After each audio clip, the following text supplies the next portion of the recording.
Fala pessoal, professor Neto Ferreira de Matemática e Raciocínio Lógico. Hoje eu trouxe para vocês aqui questão muito importante da banca CESP e Sebrasp, que a gente utiliza o método da conclusão falsa. Uma questão bem específica, de raciocínio lógico, no qual é utilizada quando a gente trabalha com argumento válido ou inválido, quando a banca pede para você analisar se o argumento é inválido ou válido. Então eu trouxe dois exemplos aqui e eu vou mostrar para vocês como é que se faz. Primeiramente, para a gente conseguir fazer esse tipo de questão, a gente precisa saber o que é que caracteriza um argumento inválido. Então, só para vocês saberem, um argumento inválido, vou escrever aqui, argumento inválido. Como é que ele vai ser constituído, um argumento inválido? Ele vai ser composto por premissas e por uma conclusão, certo? Sempre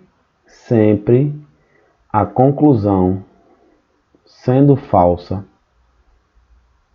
e as premissas 100% verdadeiras, quando ocorrer isso, a gente vai ter a estrutura de um argumento inválido, certo?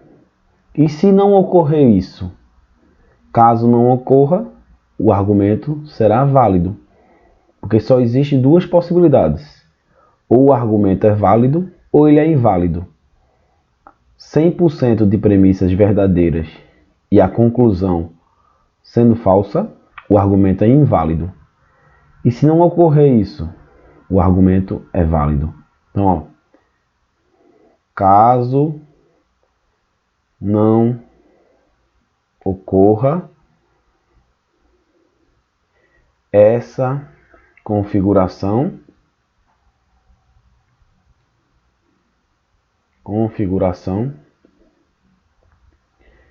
então o argumento será válido. Como eu disse, existem duas possibilidades: ou o argumento é válido ou ele é inválido. Se ele não for inválido, ele vai ter que ser válido. Beleza? Então vamos ver como é que faz esse tipo de questão? Questão 1 aí, CESP, Sebrasp 2018. As seguintes proposições lógicas foram um conjunto de premissas de um argumento. Então, quem são as premissas do nosso argumento? Temos aí P1,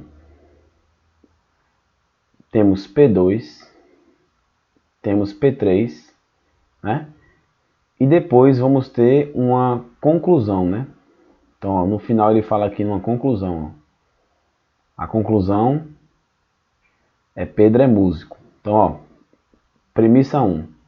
Se Pedro não é músico, então André é servidor da ABIN. Premissa 2. Se André é servidor da ABIN, então Carlos não é um espião. P3. Carlos é um espião. A partir dessas premissas, ou seja, P1, P2 e P3, julgo o item a seguir acerca de lógica de argumentação. Se a proposição lógica Pedro é músico for a conclusão desse argumento, então as premissas, juntamente com essa conclusão, constituem um argumento válido. Então ele está dizendo aí para você que o argumento é válido. Pronto, vamos montar? Tem aí a premissa 1, temos a premissa 2, temos a premissa 3 e temos a conclusão. Vamos representar através de simbologia.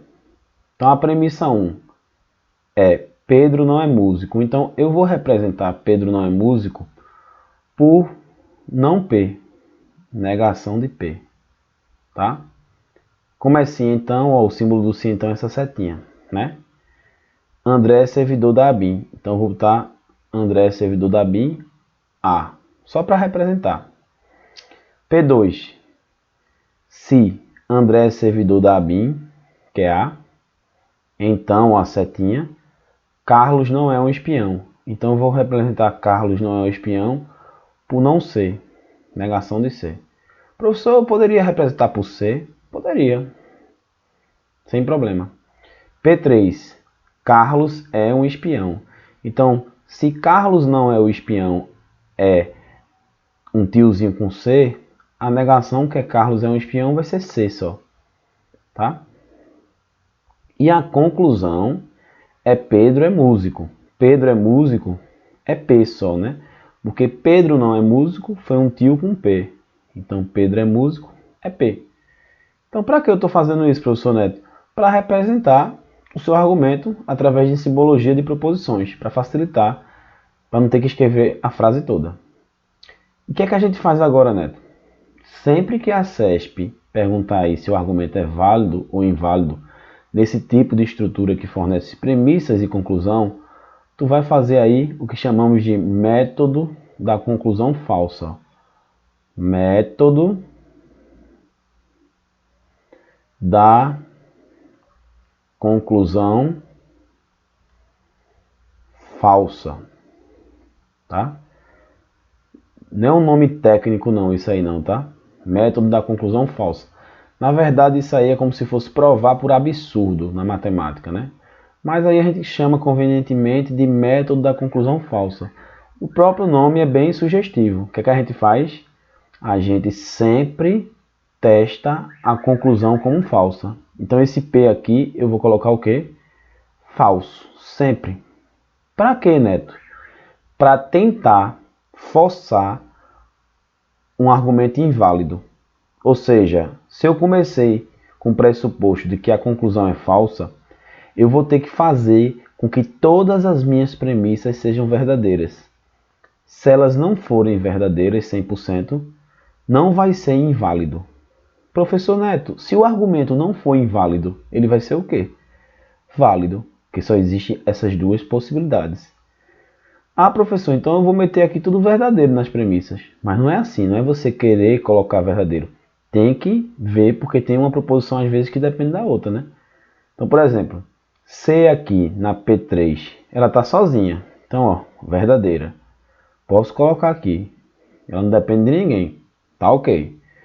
Aí vamos dizer que eu vou para P2 agora. P2 tem tio C.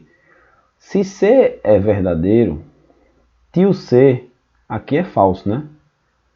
Aqui é falso. Beleza, professor Neto. Tabela verdade do sim então. Se o tio C é falso, esse A também tem que ser falso para que a gente tenha esse P2 verdadeiro. Por que, professor Neto? Porque se o A fosse verdadeiro, a gente teria V seguido de F, né? No sim então é o famoso vera, ficha, é falso, né?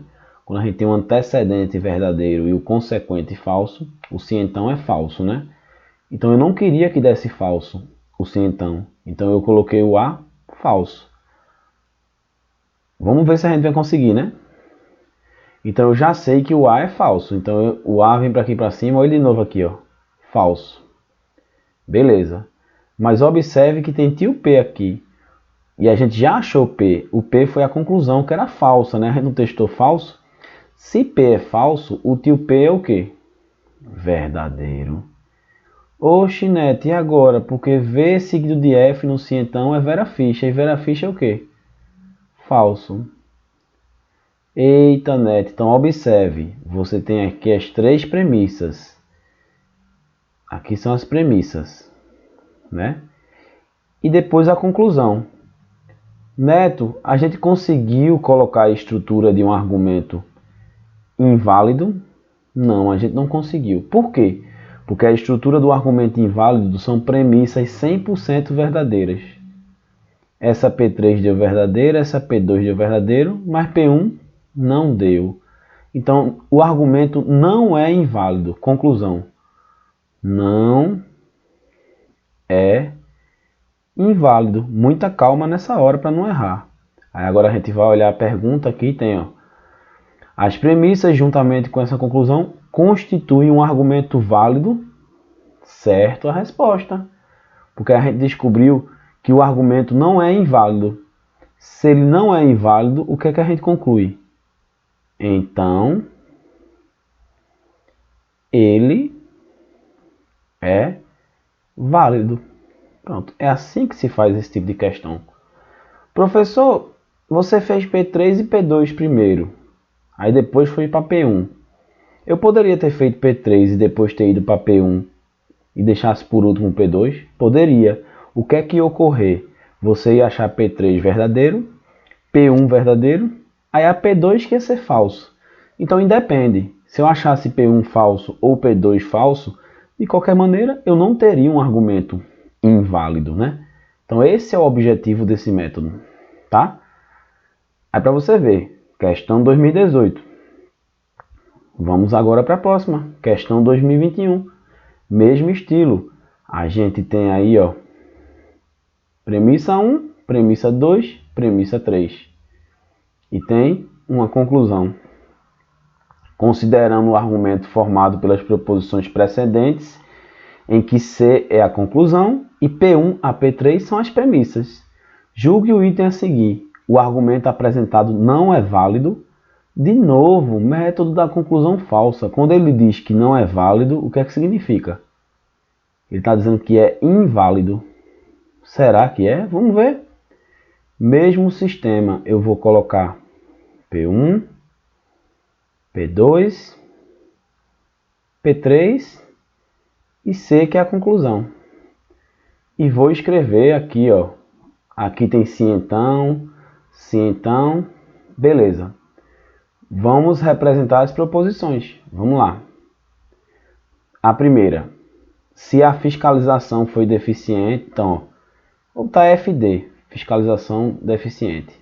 Então, a setinha, falhas construtivas não foram corrigidas. Então, ó, não foram corrigidas, ó.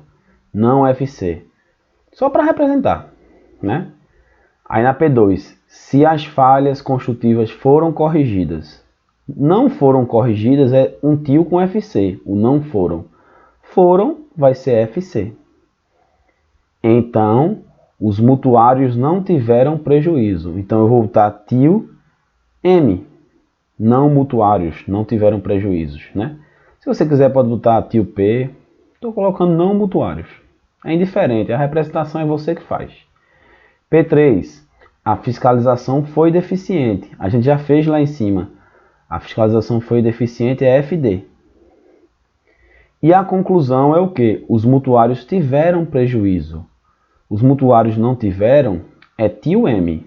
Os mutuários tiveram é só M. Beleza. O que é que a gente vai fazer? Vamos forçar o método da conclusão falsa. Forçar a conclusão sendo falsa. Para quê? Para a gente tentar fazer com que as premissas sejam 100% verdadeiras.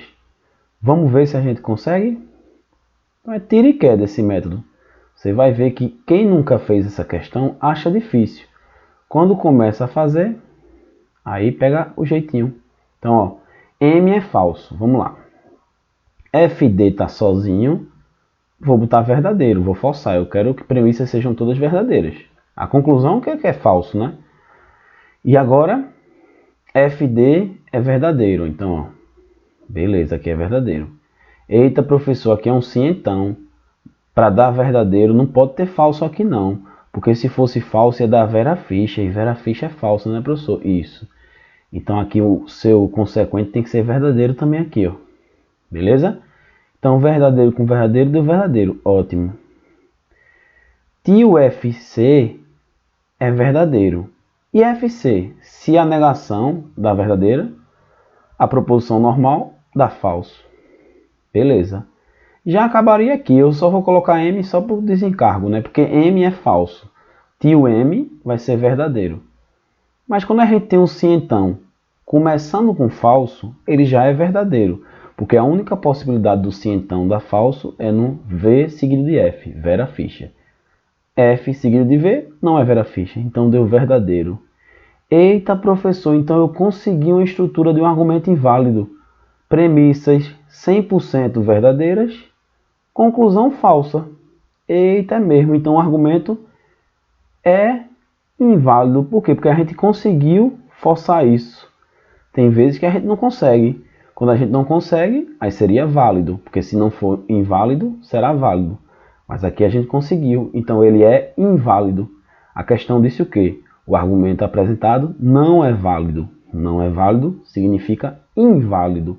Então, certo a resposta. Entendeu? Mas lembre-se, entender não significa saber fazer. Portanto, pratique. Galera, se inscreve no canal aí. Se gostou do vídeo, curte. Indica pra galera aí que vai ter mais vídeo aí por aí. Um abraço aí pra vocês e até a próxima.